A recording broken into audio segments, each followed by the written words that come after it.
Sinabihan ko yung kapatid ko, si Baste, kinausap ko siya.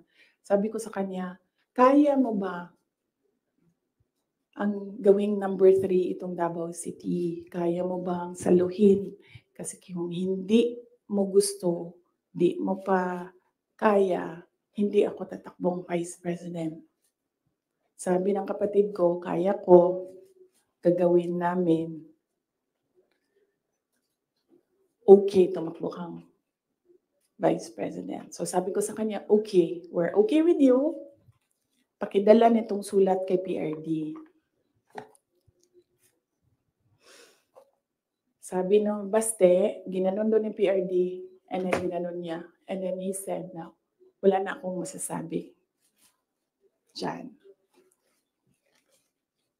So,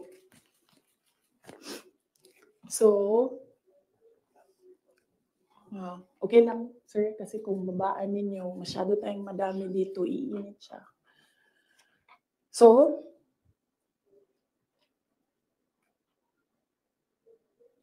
tumakbo akong Vice President, alam na natin lahat yon. Ginawa ko yung kampanya, alam na natin lahat yon. Okay, so, no, hindi ko sinuway, hindi matigas ang ulo ko, hindi totoo na pinatakbo akong president ni President Duterte. In fact, every time makita niya ako ngayon, sinasabihan niya ako, "Huwag ka tumakbong president." Sabi niya, "Yung dinadaanan mo ngayon, wala iyan. Kung ikaw ay president, mas mahirap pa." Sabi niya, "Maawa lang ako sa'yo." May heart pala siya. So, klaro na yan. Hindi ko kasalanan that we are on this road to hell. Hindi ko kasalanan kung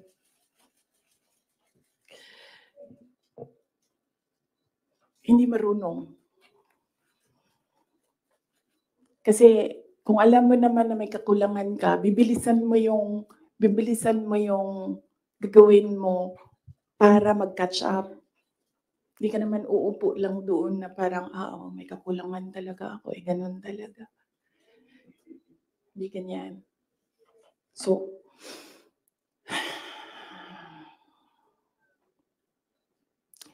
that's that. And then, ito na kami ni Mr. Deception.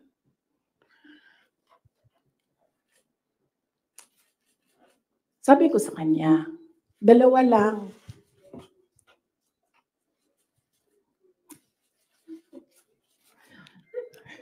Para pantay. 2 lang. Sabi ko, 2 lang. Ang request ko sa iyo, if you win, 2 lang ang request ko sa iyo. And I think, I requested this na one-on-one kami online. Pero meron akong nabasa somewhere na merong nakikinig sa side niya. Kasi nag-post yung taong yon. Pero yun yung request ko at the time. Kami lang 2. Sabi ko sa kanya, pag nanalo ka, 2 ang hingin ko sa iyo.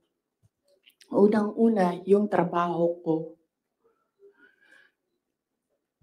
I want to work sa security sector kasi there will never be development kung hindi solid ang security backbone mo. Hindi ko sinabi sa kanya yan, pero tinanong niya ako, bakit Department of National Defense? Sabi ko sa kanya, kasi karamihan naman ng problema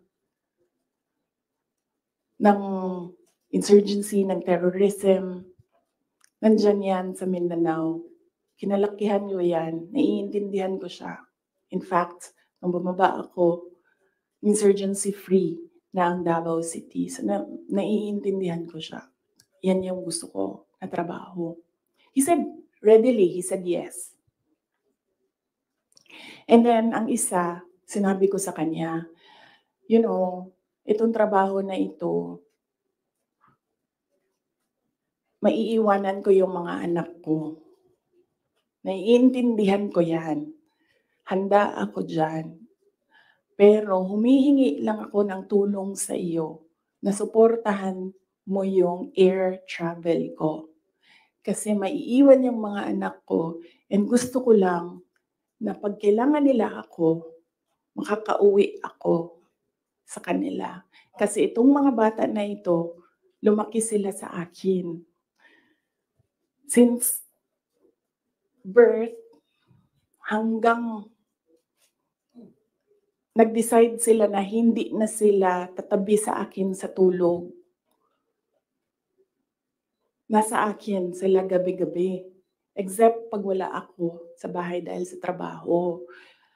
So, 'pag sa bata kasi hindi naman niya maintindihan na, "Oh anak, I have to consecrate myself into the service of the nation." Hindi mo naman puwede sabihin sa bata yun, hindi niya maiintindihan yun. So sinabi ko sa kanya, "Suportahan mo lang yung air travel ko because I need to go home to my children." Kasi kahit na vice president ako, gusto ko pa rin na maalala nila na nandiyan yung nanay nila dahil sa loob ng bahay. Hindi naman vice president tingin sa akin ng mga anak ko, just plain, "Mama, may kailangan ako, mama may problema ako." Sabi niya, "Yes." Dalawa lang yun, sabi niya, "Yes." In fairness, hindi siya yung umindi sa DND. Hindi totoo yan na hindi binigay sa akin, binigay yan.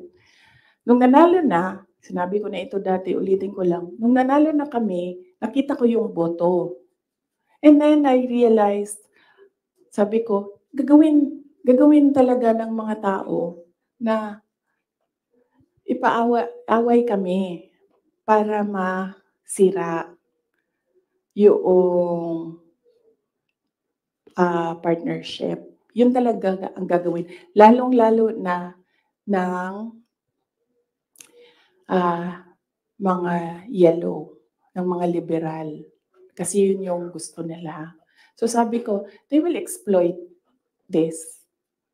And dahil nasa DND ako, araw-araw ako pagdududahan. Anong ginagawa ng babaeng yan diyan? Unsa na iyang ginabuhat? Asam na siya gaadto? Planning a coup d'etat? Planning to overthrow the government? Kasi DND yan. Hawak mo ang military. So sabi ko sa sarili ko, ayoko na magtrabaho ng ganun. Na araw-araw ka pinag-iisipan na meron kang gawin.